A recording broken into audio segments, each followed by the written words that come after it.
Boa noite, eu sou Cristina Benac e esse é o canal Cristina Benac Art Delivery. Nesse canal nós já temos vários vídeos gravados, sempre com pessoas interessantes ligadas ao universo das artes. O objetivo desse canal é trazer a vocês informações, conteúdo, coisas que os auxiliem na hora de fazer uma boa aquisição em obra de arte, agregando sempre valor, que é muito mais do que uma assinatura, é a identidade, é o prazer que uma obra pode despertar e mudar, inclusive, a vida de uma pessoa. Hoje nós estamos aqui com José Guyer Salles, que é um artista plástico com uma história incrível e ele vai contar um pouquinho para vocês. Guyer, muito obrigada por você me receber aqui, é um prazer conhecê-lo. E conte um pouco para a gente como foi a sua trajetória na arte, como você começou, teve influência de família, uma coisa natural sua? Como é que foi esse processo, Guyer? Bom, em primeiro lugar, muito obrigado pela oportunidade, Cristina. Como eu te disse, já sou muito prolixo, então quando eu tiver... Estamos aqui para conversar. Bom, na realidade, eu comecei a me interessar por artes plásticas através de uma amiga minha. Ela estava fazendo curso o curso livre da FAAP. E naquela época existiam, hoje em dia acho que não existe. Que ano era isso? Ai, meu Deus do céu, isso, olha, o Cabral já tinha chegado. Mas espera um pouco, foi em 1960... Década de 60. Década de 60, foi ali por 60 e alguma coisa, 64, 65 talvez, não sei. Aí é difícil, mas enfim. E ela, então, fazia esse curso livre e eu fui lá para assuntar, né, com que eu queria aprender a desenhar, porque as únicas referências que eu tinha era através de alguns livros americanos que chegavam aqui, na How to Draw e tal. E eu tinha aprendido, então, através desses livros, a desenhar com uma barrinha de crayon com T, que é uma barrinha de crayon. Na época era só preto, hoje em dia tem de todas as cores. E há um meio fácil de desenhar com elas, que você raspa na quina e puxa e já fica um sombreado, sabe? Bonito, bacana. Nossa! Daí você vai fazendo os sombreados, depois faz as linhas, pouco tempo você tem a imagem. E eu aprendi a fazer assim, eu era bastante eficiente, vamos dizer, em fazer figuras e tal. Isso você tinha mais ou menos que idade? Deixa eu ver, devia ter uns 18 anos, talvez 17. Interessante, né? Numa época que a pessoa tem a curiosidade, né? Tá descobrindo as coisas. Né? Sim. Eu era muito voltado para dentro, sabe? Mais do que querer me interessar por carros, sabe? Por garotas, sim, eu sempre me interessei muito. Sempre fui, assim, um admirador do sexo oposto e tal. E daí, então, eu fui na FAAP, me inscrevi, aliás, nem precisava se inscrever, era tudo meio assim. Nelson Nóbrega era uma figura, assim, preciosa, sabe? Foi uma figura preciosa. Ele era um professor calmo, ele tinha nascido em Piracicaba, ele fumava um cachimbo, e ele tinha sido contemporâneo do Portinari e vários outros na Escola de Belas Artes. Mas era uma pessoa de uma modéstia, de uma humildade assim, incrível e de um senso, de um tirocínio. Assim, ele sabia ver o que era bom, o que era ruim. É uma coisa que nasceu com ele, acredito, não sei. E ele era professor da FAAP? Ele era, na época, era professor da FAAP. Daí eu fui ter aula com ele, então levei lá o papel jornal, né? E crayon com T. Levei meu crayonzinho, que era a minha Sua ferramenta? Mojo, como dizem lá os filmes americanos. E daí ele pôs uma modelo ali posando, e todos ali se esforçando para pôr o ombro junto com o braço junto com o ombro, pernas saindo dos quadris e tal. E eu, num instante, com o meu crayon Conté, fiz a figura. E todo mundo veio na parada, puxa, você já desenha e tal. Daí veio Nelson Nóbrega com o cachimbinho dele, olhou, e falou, o senhor tem... A fala dele era meio caipira, né? O senhor tem, como que é? Uma palavra que agora me... Virtuosismo. O senhor precisa se lembrar disso. Olha, para mim foi um balde d'água. Depois disso, eu não conseguia desenhar nem morrinho com casinha em cima, nada. Porque virtuosismo só é visto como qualidade para quem vai ser ilustrador, uma coisa assim, né? Existem grandes virtuosos na arte e alguns realmente se tornaram artistas, sabe? Mas o problema do virtuoso é que ele não quer estudar, tá? Ele acha que já aprendeu tudo. Então, eu tive que aprender o que era a linha. Daí eu fui estudar muito, sabe? Daí eu comecei a ler a respeito e comecei a querer entender o que por exemplo, Matisse falava, que a linha tem que cantar. Então, Matisse, para fazer isso, para não deixar esse virtuosismo que ele tinha, se sobrepor à necessidade de realmente fazer uma linha que fosse bonita, ele arranjava uma vara grande, de uns 2 metros, e punha o carvão lá na ponta, e ele desenhava assim. Isso é difícil para burro, porque o peso da vara vai interferir. Ou então eles recorriam a outros truques, como, por exemplo, desenhar com a mão esquerda, não olhar para o que você está desenhando. Todas essas coisas te ensinam o valor da linha bonita, sabe? E daí, como eu te disse, fiquei um tempo sem conseguir desenhar, até que daí eu fui ter aula no ateliê do Nelson Nóbrega. Nelson Nóbrega foi, pelo que eu sei, a vida toda casada com Lúcia Suanet, que era uma outra figura, agora estão resgatando, né? Daí, o Nelson Nóbrega um dia falou para mim, olha, você tem um desenho bom, você devia procurar o Marcelo Grasman para desenvolver esse desenho através da gravura, porque a gravura ela oferece uma resistência, você tem que pensar muito o que você vai fazer. Tinha uma organização dos artistas, qualquer coisa assim, que eu resolvi me afiliar. E eles fizeram uma exposição para todo mundo. Então era um espaço muito legal, e foi um monte de gente lá.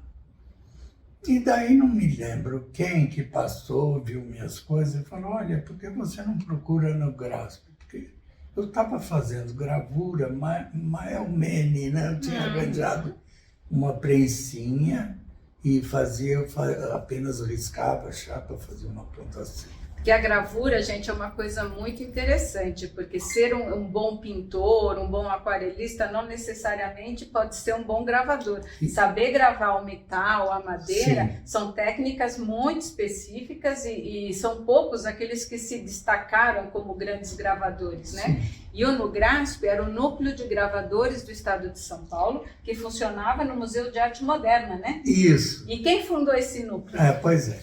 Então daí falaram, olha, vai procurar no Grasp. Eu fui lá e então encontrei uma senhora, ai meu Deus do céu, eu poderia contar milhares de histórias sobre ela.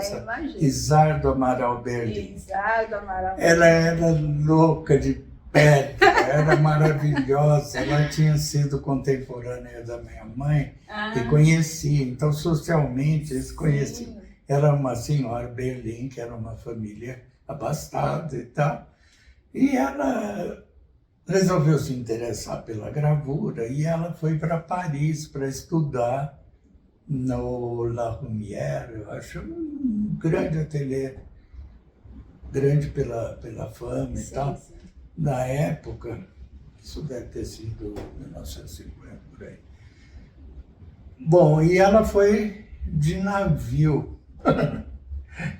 Só dar uma ideia de como era Isaac. Eu não sei porquê, lá pelas tantas, ela se aborreceu tanto naquele navio que ela resolveu se suicidar. Então, ela abriu a escotilha. Meu Deus! E foi se empurrando, mas ela disse, eu sou muito cadeiruda. Então ela ficou presa. Ainda bem, então, né? metade, Meu Deus! Metade ficou para fora, metade para dentro. Daí salvaram, puxaram Meu ela. Deus! Ela era uma das pessoas mais engraçadas que eu já conheci. Louca de pedra, uma maravilha. Eu gosto muito de gente louca. E ela... Aliás, a loucura na arte é impressionante, né? Você pode ser artista sem ser louco, mas que ajuda. Ajuda um bocado. Ajuda muito. Mas, enfim. Daí era no prédio que, sim, que depois virou o prédio da Bienal, Sim. no último andar. E quem que era que comandava ali a impressão? Bom, e daí lá eu encontrei a Maria Pevessola, que veio da Argentina justo para ir para lá, né? Ela é uma pessoa maravilhosa. E foi ela que me ensinou os princípios, vamos dizer, de gravação e tal.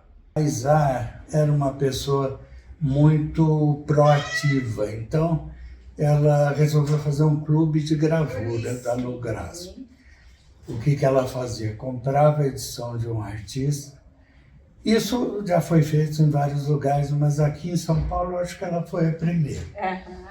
Comprava a edição, porque o artista era muito bom. Claro. Né?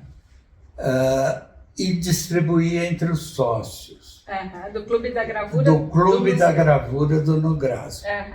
Como a Isa era uma senhora da sociedade, assim, da classe média, então ela conseguia bastante associados e com isso pagava a edição.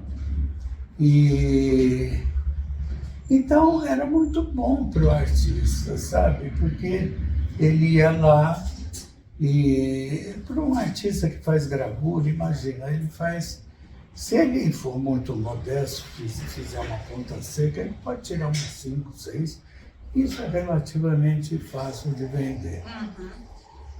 Houve uma época que foi fácil, sabe, mas isso me contam, nunca vivia.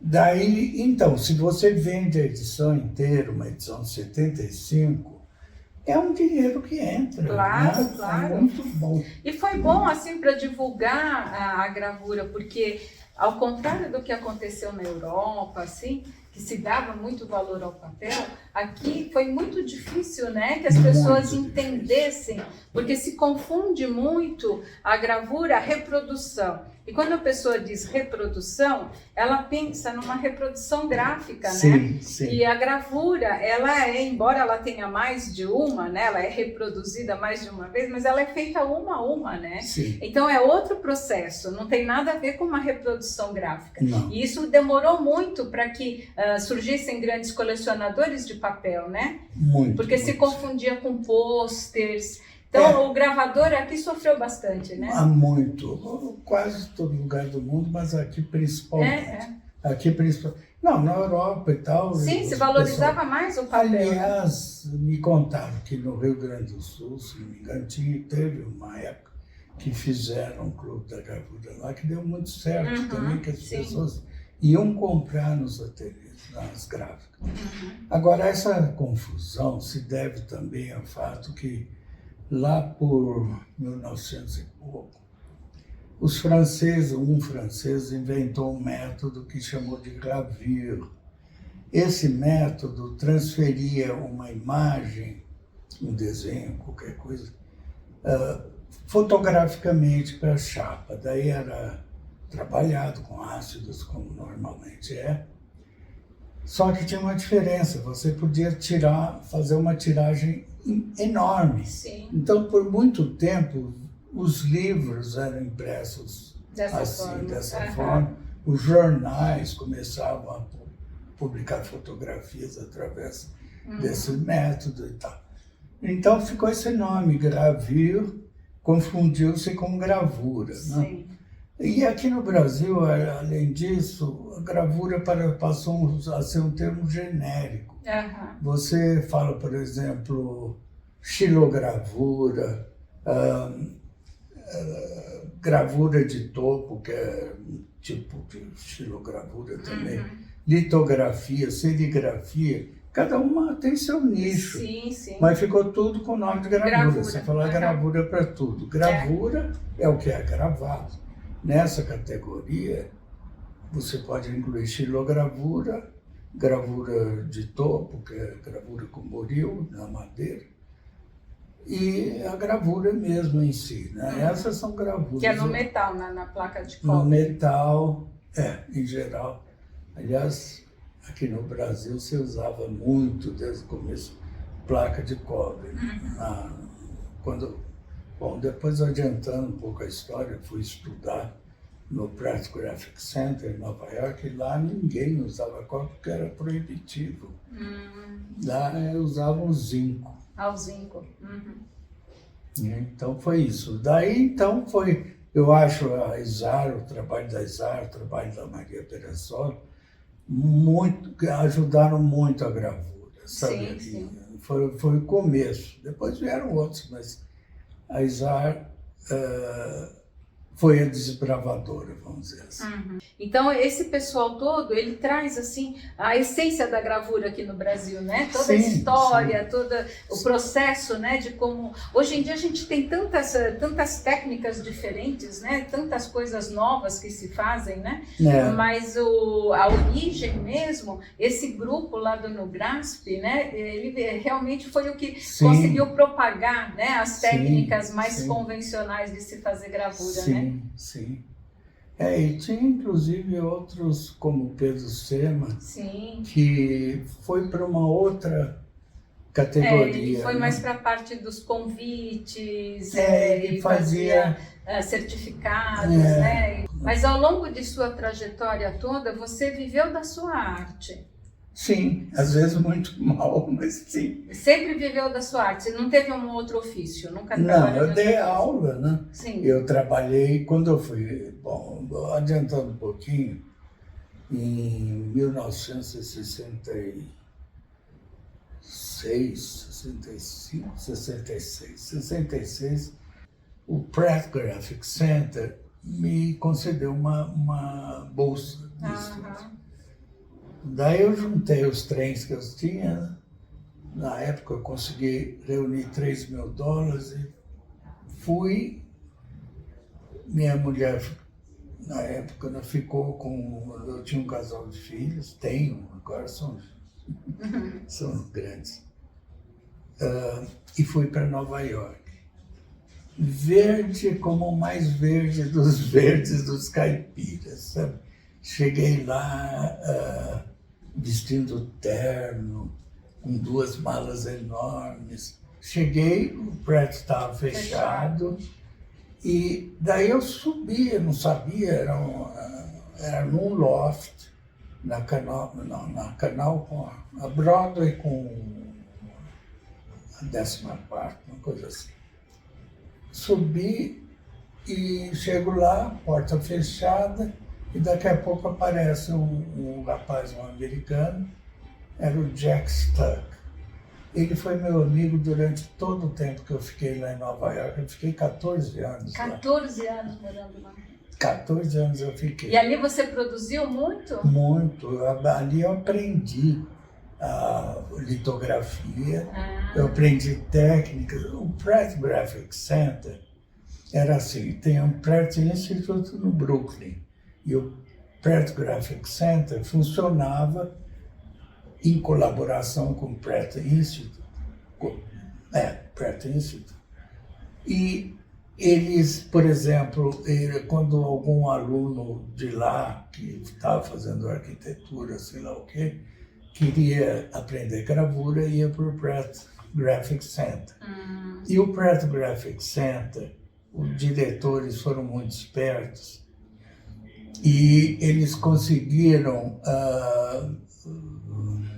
como se diz, fundos do governo para incentivar gravadores sul-americanos, mexicanos e tal, para darem bolsas para estudar lá. E residência tinha também? Não, residência só no Pratt Institute. Né? Bom, e daí eu fui, esperei então abrirem, o Jackson, que foi assim desde o início, uma pessoa muito amiga, telefonou para o reitor lá do Pratt Institute, falou, olha, tem um caipira da América do Sul que está de terra. Eu lembro, deve ter falado, mas mais ou menos. E ele não sabe onde ele vai ficar, ele não tem a mínima ideia do que é Nova York. Daí o reitor falou, manda ele para cá. Daí eu cheguei lá e o reitor arranjou para mim ficar, porque ainda eram férias escolares, né? Num das residências lá. Certo. Com a perspectiva de sair de lá assim que chegassem os estudantes. Bom, eu fiquei lá, foi ótimo e tal, mas totalmente isolado, sem saber o que fazer. Daí, quando chegou a hora, ele falou, olha, você tem que ir, tem um hotel lá em Nova York que vai ser bom para você, é barato e tal, até que abriu o Pratt e eu me inscrevi no curso de litografia. Murray Zimmelis era o nome do professor. E ele gostou das coisas que eu fazia, porque eu era já tinha essa tendência de ser aquarelista. Então eu tinha aquela... Aliás, as gravuras do Goya parecem aquarelas, né? Incrível, sim, incrível. Sim, não há uma separação, não sou muito gráfico. Bom, e daí ele me ajudou bastante e tal, aprendi lá até. E comecei, inclusive, a imprimir lito. Eu nunca fui um bom impressor de lito, é muito difícil. A lito é um processo que você desenha sobre uma pedra, né? Isso. É uma pedra especial para gravura e se desenha com lápis oleoso, né? Isso. E depois que você faz coloca a prova, né? É curioso. E cada cor é uma pedra. É uma pedra, né? Então essas litos coloridas é complicado, né? O trabalho. É muito. Quando é feito por artista, né? Mas é curioso porque foi inventado por um músico na Alemanha, né, que fez o processo inteiro, ele inventou. Ele descobriu a pedra, descobriu as propriedades da pedra, fez uma prensa só para imprimir a música que ele escrevia, como que é as partituras. Partituras. Imagina. Que coisa de uma incrível, né? Genialidade incrível. Impressionante. Então foi isso. Daí eu comecei a produzir lá. E a sua temática, você tinha uma temática recorrente ou você pintou de... Olha, eu ainda, como todo mundo naquela época, todos os artistas naquela época, em São Paulo, eram muito influenciados pelo Marcelo Grasso. Marcelo Grasso fez uma exposição numa Bienal, ele ganhou o prêmio, foi para Viena e daí ele passou a ser mais conhecido. O desenho dele era uma coisa, assim, um desenho maravilhoso. E daí ele foi para Viena, acho, estudar lá literatura, coisa assim. E eu era influenciado bastante por ele, e então minha temática era mais assim do surrealismo, vamos dizer, do onírico e tal. Né? E daí estava lá, trabalhando, não conseguia... Imagina entrar no mercado de Nova York de modo algum. Então eu trabalhava imprimindo. Eu me associei a um artista peruano e nós alugamos um loft no Sul. E daí nós começamos a imprimir, eu imprimi para outros artistas para ganhar um dinheiro. Porque o artista ele tem, a gente sempre comenta muito isso, que tem que ter uma atividade que não só a sua própria arte, porque senão a subsistência fica muito complicada. Depender da venda da obra para sobreviver. É complicada, dá para fazer, dá para acontecer em algumas épocas. É tudo assim, né? Tem um nicho, de repente abre uma janela e tem muito dinheiro na arte, depois fecha. Sim. Mas, então, eu estava imprimindo para outros artistas e tinha na época em Nova York uma grande, estava se vendendo muito bem gravura em Nova York, tá? Mas você precisava saber entrar no mercado. Daí tinha uma, chamava-se Nabis, e eu não tinha coragem nem de chegar lá com as minhas coisinhas. Não. Mas, uma ocasião, uma senhora, aquelas senhoras elegantes que fazem arte, e ela fez lá umas gravuras, lá, uma coisa não era nem gravura, era um outro processo. Mas, enfim, e pediu para mim imprimir. E daí, falou, olha, tira algumas cópias e vai falar com o senhor Mackay, lá na BIS, que ele disse que quer comprar as minhas gravuras, mas eu não sabia o preço de editar elas. Então, por favor, vá falar com ele. Tudo bem. E de repente, sabe, me veio essa intuição.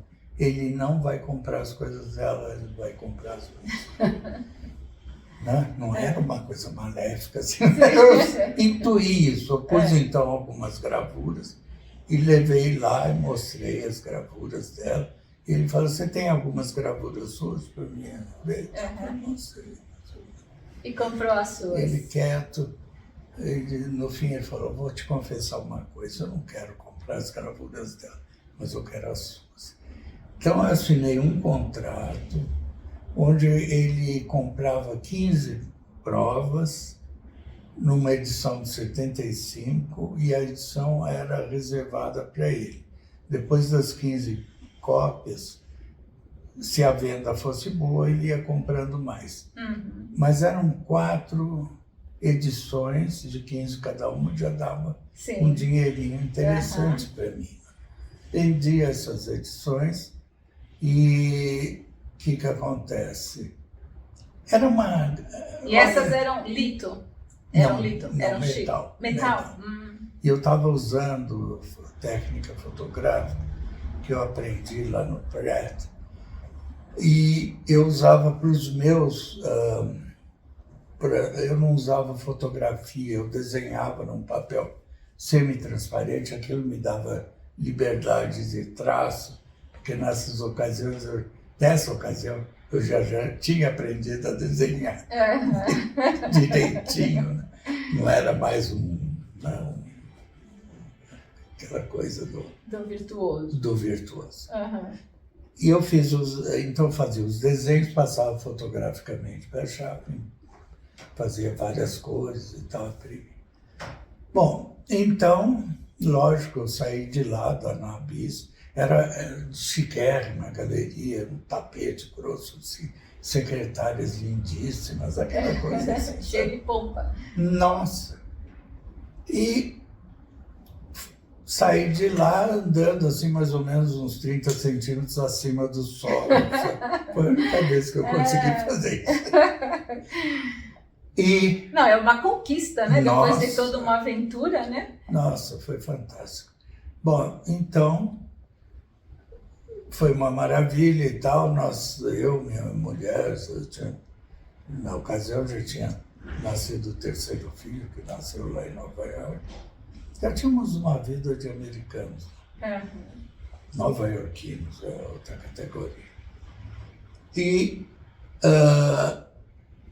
pouco depois de eu imprimir essas 15 gravuras, recebendo o dinheiro e tal, a Nabis faliu. Oh, meu Deus. Sabe, eles deram um passo maior do que... Sim. E veio uma recessão, uma coisa assim, principalmente o mundo das artes é o primeiro a sentir. Sim, é o primeiro a ser afetado, né? Nossa, com certeza. E daí, mexeu, né? Não tem mais... Peguei as provas que eu tinha, as provas de artista, vim para o Brasil. Que ano que você voltou para o Brasil? Foi 73, eu acho. 72 ou 73. Uhum. É uma coisa mais ou menos assim. Eu fui para Nova York, era 69, finzinho, no último semestre. Depois fiquei lá até 73, voltei para o Brasil, mas assim, de passagem, trouxe essas gravuras. Tudo que eu trazia para o Brasil, eu não sabia o que estava acontecendo. Eu podia levar 100 gravuras dentro de uma pasta, vendia tudo. Aqui você vendeu? Foi o tal do boom, né? Sim, que foi sim. A Galeria Colexo. Uhum. Não sei se você ouviu falar. Sim, a Colégio. Nossa, eles inventavam artista para vender, porque eles vendiam tudo. Vendiam tudo. Aqui, os artistas nunca viram tanto dinheiro, Cristina. O sujeito falava assim, bom, vou até o Rio de Janeiro almoçar e volto. Né? Que beleza, fase boa, né? Nossa, foi incrível. Bom, enfim. Mas aí você voltou para os Estados Unidos de novo? Ah, sim, eu não tinha planos de ficar aqui. Uhum. Eu já ficava indo e vindo. Eu tinha um passaporte de estudante na época. Uhum. Então você conseguia ganhar bem lá, se virava, vinha, vendia aqui? Não, eu vendia aqui e lá eu tinha esse ateliê junto com o Orlando Condessa. E imprimimos, no fim ele que imprimia, porque ele era muito bom impressor, ele virou um master printer, sabe? Eu não era, nunca fui bom. Sabe por quê? Eu acho que quem é muito criativo não consegue fazer 75 provas muito iguaizinhas. Eu falei, não, um pouquinho mais de tinta, ver o que acontece. Mas enfim.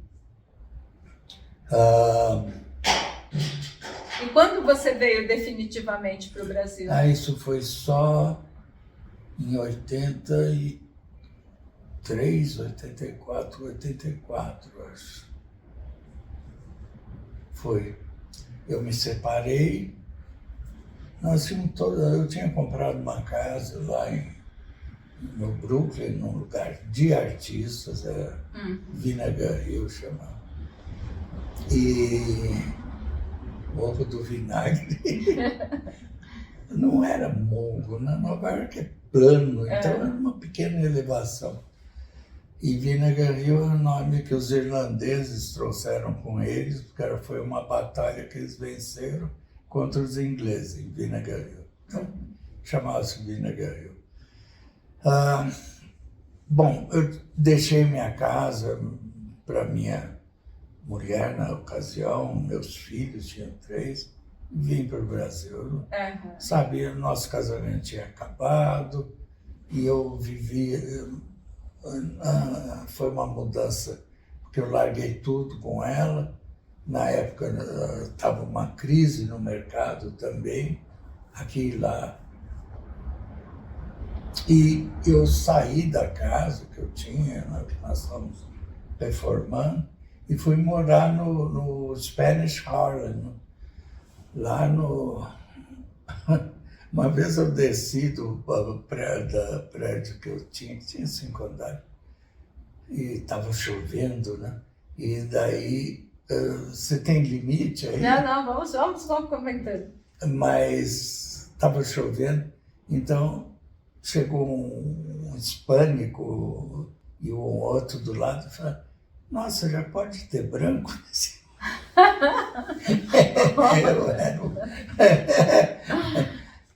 Não que eu fosse muito branco lá, eu era, no fim, brasileiro meio... A não ser que você seja Gisele Bündchen, você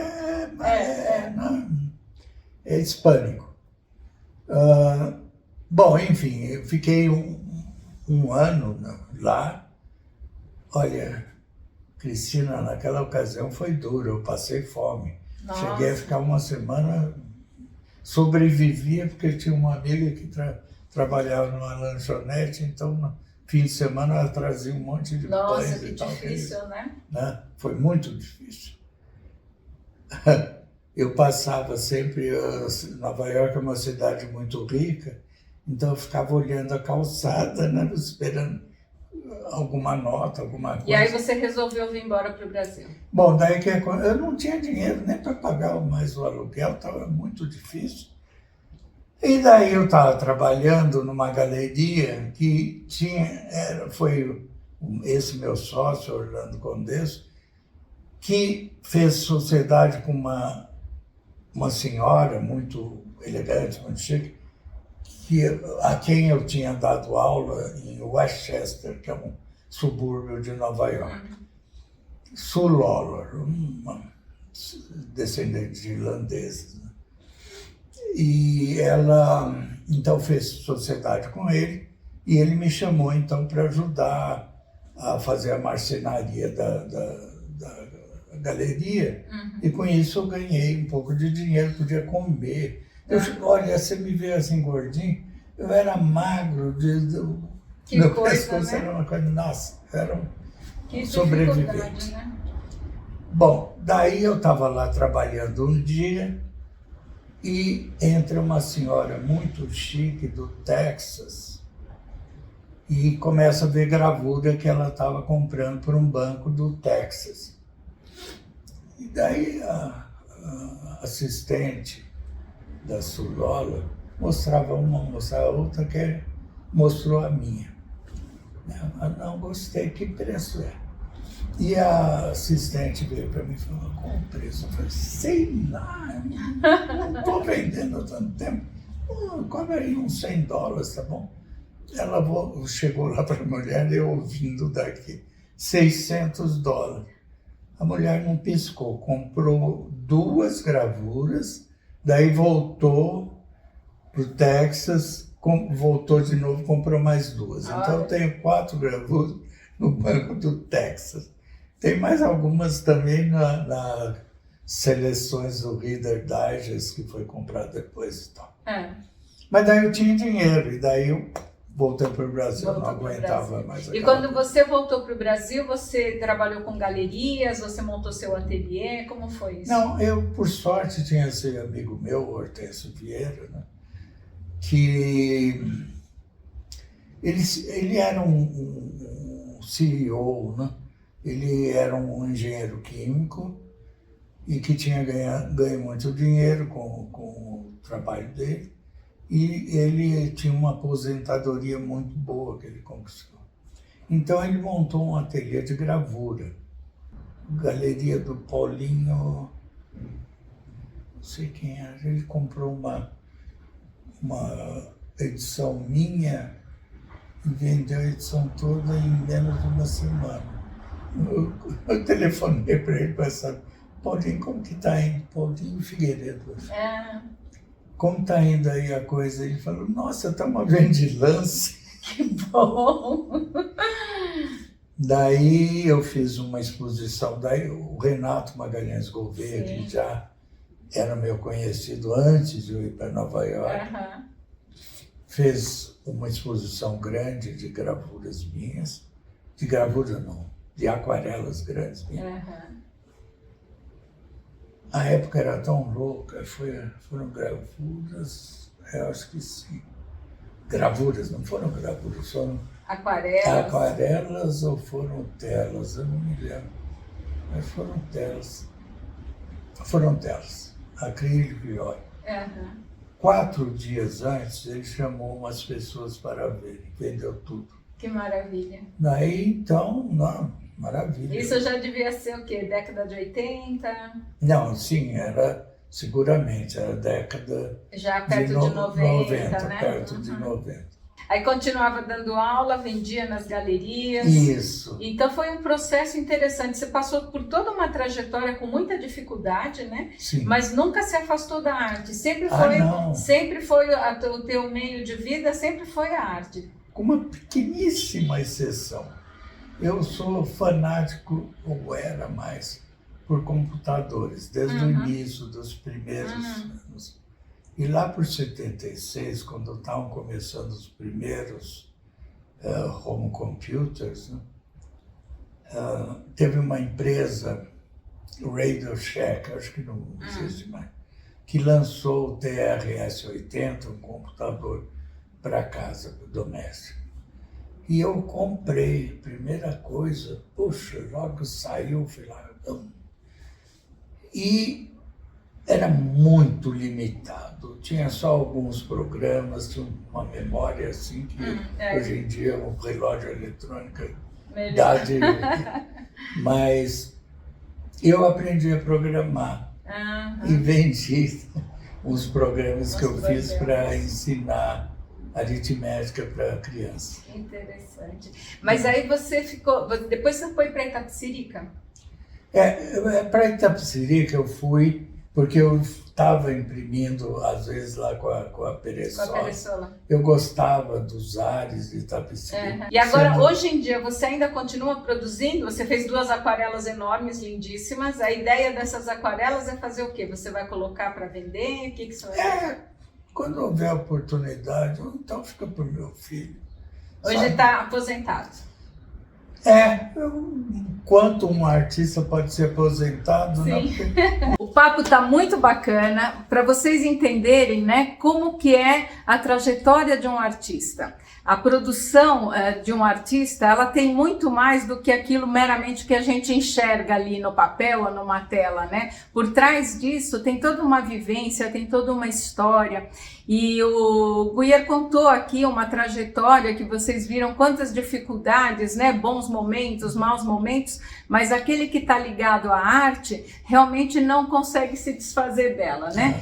E com todas as dificuldades, a arte sempre presente e é o que dá a sustentação, não só financeira, mas da ética, da moralidade, da postura, né? A arte te dá aquela firmeza, é onde você se apoia. O artista vive da sua arte, mesmo que ele tenha outras atividades para se manter, para poder pagar suas contas, mas a arte realmente é aquilo que lhe dá sustentação. Então, entender um pouquinho dessas histórias, conhecer um pouco desses percalços todos que um artista passa ao longo de toda a sua vida, é interessante para que a gente treine o nosso olhar e a nossa sensibilidade, para que na hora de adquirir uma obra de arte, a gente consiga agregar mais valor do que meramente uma assinatura, do que um investimento financeiro. A arte realmente, ela tem a força e o poder de modificar a vida de uma pessoa e de fazer com que ela consiga suportar tantas coisas difíceis, mas ela traz a sensibilidade, traz a esperança.